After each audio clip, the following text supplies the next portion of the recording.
Welcome back in the beautiful morning, and today we are discussing about the chapter 6 and 7, and the name is production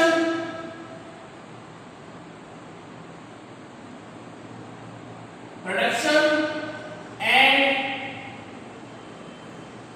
production function. Production and production function. In the previous class, I told you about the three concepts. First is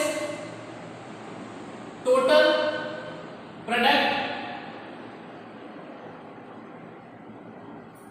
Second is average product.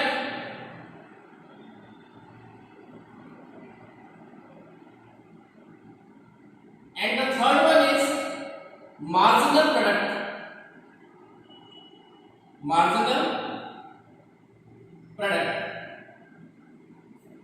Students, last class में मैंने आपसे discuss किया था the concept of total product, average product and marginal product, और आपको कुछ formulas मैंने कुछ फॉर्मूलाज बताए थे। जैसे कि मैंने आपको एपी का फॉर्मूला बताया था, total product divided by variable factor. आपको मैंने एपी का फॉर्मूला बताया था TPN माइनस TPN माइनस 1 और del TP upon del variable factor. अब बच्चों की बात सुनो, यहाँ पे पहले आपको इंडिकेटर दे देता हूं। यहाँ पर वेरिएबल फैक्टर, यहाँ पर जो वेरिएबल फैक्टर है, बहुत बार आपको कुछ बुक्स के अंदर वहां पे क्वांटिटी लिखा मिल जाएगा फॉर्मूला से। बहुत सारी बुक्स के अंदर वेरिएबल फैक्टर को क्वांटिटीज लिखा गया है, गलत नहीं है, वो सही है। वेरिएबल फैक्टर भी सही है, क्वांटिटी भी सही है। आपकी इच्छा क्वांटिटी लिखो, आपकी इच्छा आप वेरिएबल फैक्टर लिखो। मैंने वेरिएबल फैक्टर क्यों लिखा, और सर दोनों बातें एक कैसे हो गई, तो बता रहा हूं मैं आपको। कल मैंने आपको बताया था कि प्रोडक्शन के अंदर जो फैक्टर्स काम आते हैं, प्रोडक्शन में जो फैक्टर्स काम आते हैं,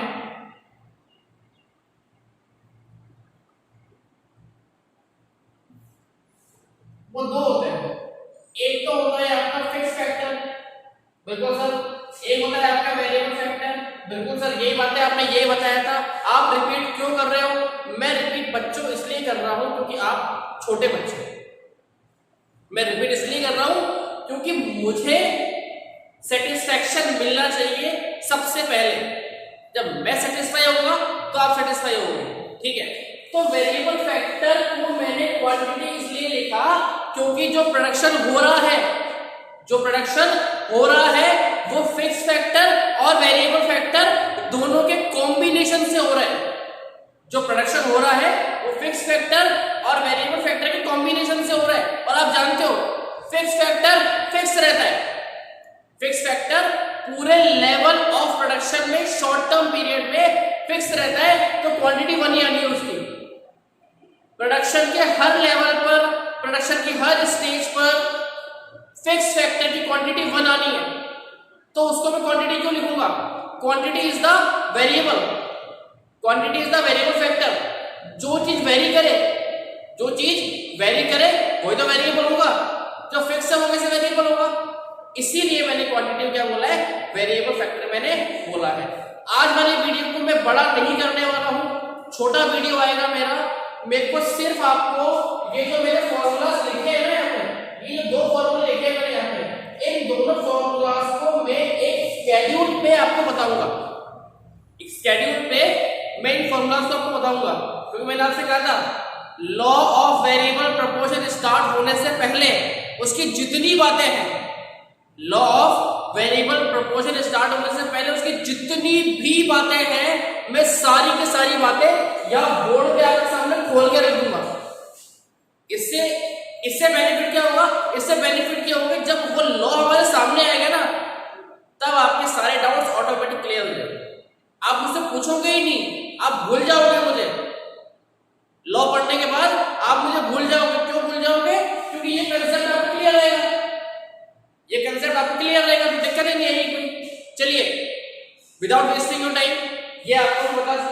लास्ट क्लास में, ये आपको मैं लास्ट क्लास के अंदर बता चुका हूं। चलिए आगे बढ़ते हैं बिना टाइम वेस्ट करे। यहां पर मैं स्केड्यूल ड्रॉ करूंगा। ये जो मैंने आपको बताया फॉर्म की ये डेफिनेशन, ये मार्जिन है जो आपको लास्ट क्लास के अंदर बता चुका है ना, तो अब ज्यादा बताने की जरूरत नहीं है। अब तो सिर्फ ये काम कैसे आएगा ये बता रहा है मुझे। चलिए, तो हम एक प्रोडक्शन की टेबल लेने जा रहे हैं, प्रोडक्शन का स्केड्यूल लेने जा रहे हैं। वो स्केड्यूल ऐसा क्यों बना, क्या रीजन है उसके पीछे, बता रहा हूं उसके पीछे आपको रीजन।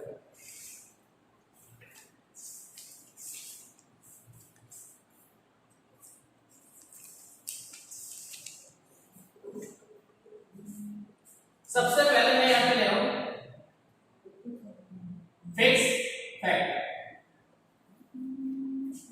सेकंड मैंने आपको लिया वेरिएबल फैक्टर, थर्ड मैंने आपको लिया टोटल प्रोडक्ट, नेक्स्ट मैंने आपको लिया एवरेज प्रोडक्ट, और लास्ट मैंने आपको लिया मार्जिनल।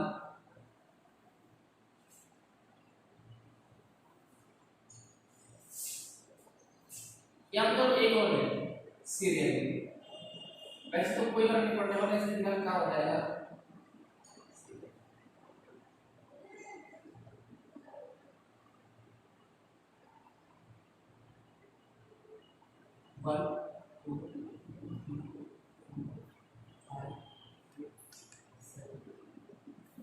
अब बच्चों यहां पर मैंने 8 लेवल तक दिखाया है, 8, ठीक है। As you know fix factor ये जो है ये एफएफ क्या है, ये एफएफ का मतलब यहां पर है फिक्स, समझ गए। चलिए ये वीएफ क्या है यहां पे, ये वीएफ का मतलब है यहां पे वेरिएबल फैक्टर, टीपी का मतलब क्या है, टोटल प्रोडक्ट, एवरेज प्रोडक्ट और मार्जिनल प्रोडक्ट। मैंने आपको बताया था कि ये जो फिक्स फैक्टर है ना, ये एंटायर लेवल ऑफ प्रोडक्शन में फिक्स रहेगा। फिक्स फैक्टर जो है वो एंटायर लेवल ऑफ प्रोडक्शन में फिक्स रहेगा।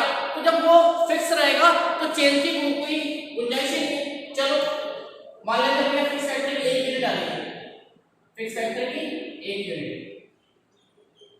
अब फिक्स फैक्टर का मैंने बोला क्या करते हैं, लैंड मान लेते, ठीक है। इसको अपन लेबर मान लेते, ठीक है।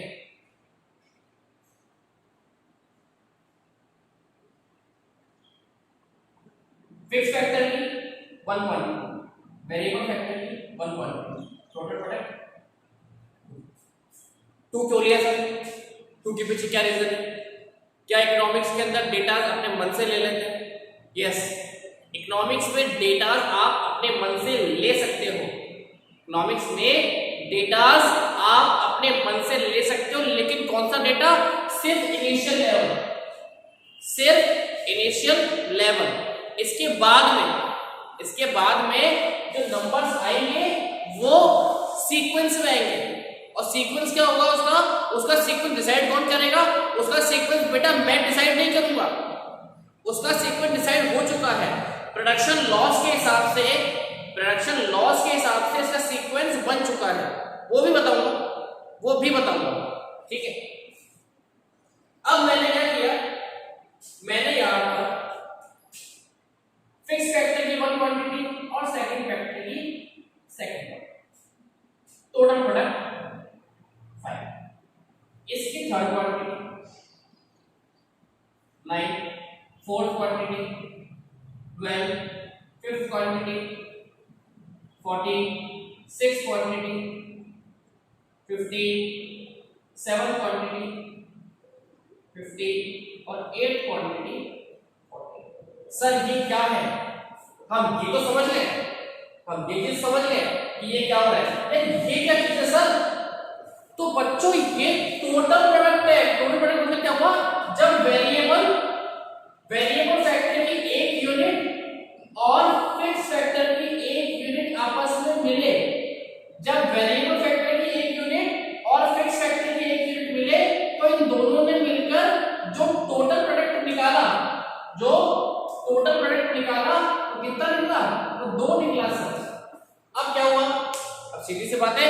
प्रोडक्शन है आगे बढ़ेगा, प्रोडक्शन है आगे बढ़ेगा, चलो बढ़ा दिया। अब मैंने फिक्स फैक्टर की 1 यूनिट और वेरिएबल फैक्टर की 2 यूनिट, फिक्स फैक्टर की 1 यूनिट और वेरिएबल फैक्टर की 2 यूनिट को लेकर प्रोडक्शन किया। तो अब मेरा जो प्रोडक्शन है वो कितना आया, अब मेरा जो प्रोडक्शन है वो कितना आया 5। तो सर क्या इन दोनों ने मिलकर 5 किया? बिल्कुल सर, इन दोनों ने मिलकर 5 किया। अब अकेले सर इसका कंट्रीब्यूशन कितना है, अकेले इसका कंट्रीब्यूशन कितना है, तो माइनस कर दो 5 - 2 3, 5 - 2 3। तो यहां पर जो इन दोनों का कंट्रीब्यूशन है, जो लास्ट फैक्टर का कंट्रीब्यूशन है वो कितना आ गया 3 आ गया सर। तो इसने अकेले ने कितना बनाया 3 बनाया, ठीक है। अब बात करते हैं सर थर्ड सीरियल नंबर पे फिक्स फैक्टर की 1 यूनिट और वेरिएबल फैक्टर की 3 यूनिट से मिलकर कितना प्रोडक्ट किया सर 9 प्रोडक्ट किया, बिल्कुल सही बात है सर। फोर्थ लेवल पे इसकी 1 यूनिट, इसकी 4 यूनिट, फिफ्थ पे इसकी 1, इसके 5, इसकी 1, इसके 6, इसकी 1, इसके 7, इसकी 1, इसकी 8, इन सब ने मिलकर प्रोडक्शन किया और आपको जो टोटल प्रोडक्ट मिला वो मिला 9 थर्ड लेवल पे, 12 फोर्थ लेवल पे, 14 फिफ्थ लेवल पे, 15 सिक्स्थ लेवल पे, 15 सेवंथ लेवल पे और 14 एट्थ लेवल पे। मैं आपको 2 अलग अलग तरीकों से ये समझाने वाला हूं कि बच्चों ये मैंने कैसे लिया, ये मैंने कैसे लिया, ये मैं आपको 2 अलग अलग टेक्निक से बताऊंगा, ठीक है। चलो ये आपको हो गया, जैसे एक बार तो मान लो इसको, ठीक है, फिर बात करते हैं। चलो पहले बताइए बोलिए, जब भी टोटल प्रोडक्ट को आप डिसाइड करोगे, जब भी आप टोटल प्रोडक्ट को डिसाइड करोगे तो कुछ बातें अपने दिमाग में हमेशा रखना। जब भी टोटल प्रोडक्ट को आप डिसाइड करोगे तब कुछ बातें हमेशा डिसाइड रखना। Number 1, it always increase with increasing rate, it always increase with increasing rate। Second number, उसके बाद क्या होगा, it increase with decreasing rate, it increase with decreasing rate। उसके बाद सर क्या होगा, it will be constant, it will be constant। और fourth level पे क्या होगा sir, it will be decline, it will be decline। अब देखते जाओ, देखते जाओ कितना फर्क आ रहा है 3, कितना फर्क आ रहा है 4, और इससे ऊपर में क्या मान सकता हूं 0, तो कितना फर्क आ रहा है 2, 2 3 4, 2 3 4। ध्यान देना, increase with increasing rate, increase with increasing rate, number भी बढ़ेंगे और उनकी रेट भी बढ़ेगी, नंबर भी बढ़ेंगे और उनकी रेट भी बढ़ेगी। आगे देखिए 3 2 1 और ये 0, तो 3 4 3 2 1। सेकंड पॉइंट पे आ जाओ, increase with decreasing rate, increase with decreasing rate, समझ गए। आगे आओ, कांस्टेंट, क्या हो गया ये कांस्टेंट, सर कांस्टेंट हो गया, बिल्कुल सर हो गया। इसके बाद में डिक्लाइन, सर डिक्लाइन हो गया, नेगेटिव में आ गया, अरे आना है, आना है, ये टीपी का नेचर होता है, ये टीपी का नेचर होता है। कुछ याद रखो या मत रखो, कुछ याद रखो या मत रखो, ये नंबर्स याद रखो या मत रखो, एक चीज जरूर याद रखना, इस टीपी का नेचर समझ गए मेरी बात को? इस नेचर को याद जरूर रखना। ये नेचर अगर आपको याद रहेगा ना तो नंबर्स तो बेटा अपने आप बन जाएंगे, नंबर्स तो अपने आप बन जाएंगे, नंबर बनने में कोई प्रॉब्लम नहीं आएगी। समझ गए आप मेरी बात को ध्यान से? क्लियर है ये वाली बात आप लोगों को? चलिए अब बात करते हैं यहाँ पे आप लोग कि सर एपी कैसे आए। तो एपी का फॉर्मूला क्या है? TP divided by variable factor, TP divided by variable factor. तो टीपी कितना है आपके यहाँ पे? सर 2 डिवाइडेड बाय 1 कितना हो गया? 2। और ऐसा समझ में आ गया? अब ये कितना है? 5 डिवाइडेड बाय 2 कितना हो गया? 2.5 आ गया ना सर? ये 9 डिवाइडेड बाय 3 कितना हो गया? 3। समझ में आ गया सर? अब डिवाइड करके मत बताओ हम 12 के बच्चे हैं, मैं तो मना करता हूँ। आ जाओ। 12 डिवाइड बाय 4 3, 14 डिवाइड बाय 5 कितना होता है? 5 2 जा 10, 5 8 जा 40, 2.8। 15 डिवाइड बाय 6 6 2 जा 12, 6 5 जा 30, 7 2 जा 14, 1 बचा, पॉइंट लगाओ, 0 बढ़ाओ, ठीक है। 7 2 जा 41, 8 1 जा 8, कितना बचेगा? 6, 8 7 जा 56, 1.7 लग। ठीक है। अब बात करते हैं एमपी की। सर एमपी का फॉर्मूला क्या होता है? तो TPN minus TPN minus 1, TPN minus TPN minus 1। तो 2 तो हो गया एन और n माइनस 1 हो गया प्रीसीडिंग वैल्यू। n माइनस 1 क्या हो गया? Preceding value. तो 2 माइनस 0 बराबर 2, 5 माइनस 2 बराबर 3, 9 minus 5 equals to 4, 12 minus 9 equals to 3, 14 minus 12 equals to 2, 1 0 और माइनस। क्लियर है आपको? ये डन? समझ गए? आपको क्या याद रखना है? आपको टीपी का नेचर याद रखना है कि टीपी का नेचर क्या होता है सर। तो जिस तरीके से टीपी का नेचर होगा ना उसी तरीके से आपकी टेबल बनेगी।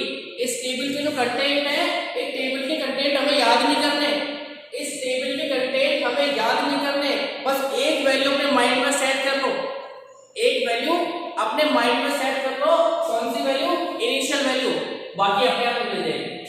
लेकिन सर इनिशियल वैल्यू को डिटरमाइन कैसे करें? आपने यहाँ पे 2 रखा, मैं यहाँ पे 100 रखूं तो बिल्कुल रख लो यार, आपकी इच्छा की बात है, कोई दिक्कत नहीं।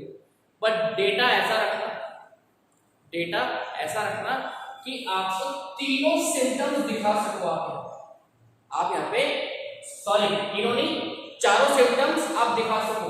पहले इंक्रीजिंग रेट का, फिर डिक्रीजिंग रेट का, फिर कांस्टेंट का और फिर डिक्लाइन का। समझ गए आपके वाली बात? किसी को दिक्कत कोई इसके अंदर? नहीं सर कोई दिक्कत नहीं बच्चों, मैं भी चाहता हूँ कोई दिक्कत नहीं, इसीलिए मैं अर्ली इन द मॉर्निंग उठ के आपके लिए वीडियोस रेडी करूँ। समझ गए आप मेरी बात को? लॉ ऑफ वेरिएबल प्रोपोर्शन से पहले जो तैयारियां होती हैं वो तैयारियां हो चुकी हैं। अब सीधा लॉ पे आना है। लॉ पे हम आएंगे कल, डिस्कस करेंगे हम कल। इस वीडियो को मैं यहीं रोकता हूँ। ये वीडियो नंबर 4 है। अगर 3rd नहीं देखा है तो पहले देखो, पॉज करो, तभी समझ में आएगा। 4th वीडियो को समझने के लिए 1st, 2nd, 3rd समझना कंपलसरी है। ये सब सीक्वेंस में आ रहा है, ये आपकी मेरी इच्छा की बात नहीं है, ये टॉपिक की इच्छा की बात है, ये सीक्वेंस से ही आएगा। ठीक है, तब तक के लिए stay home, stay safe, thank you very much.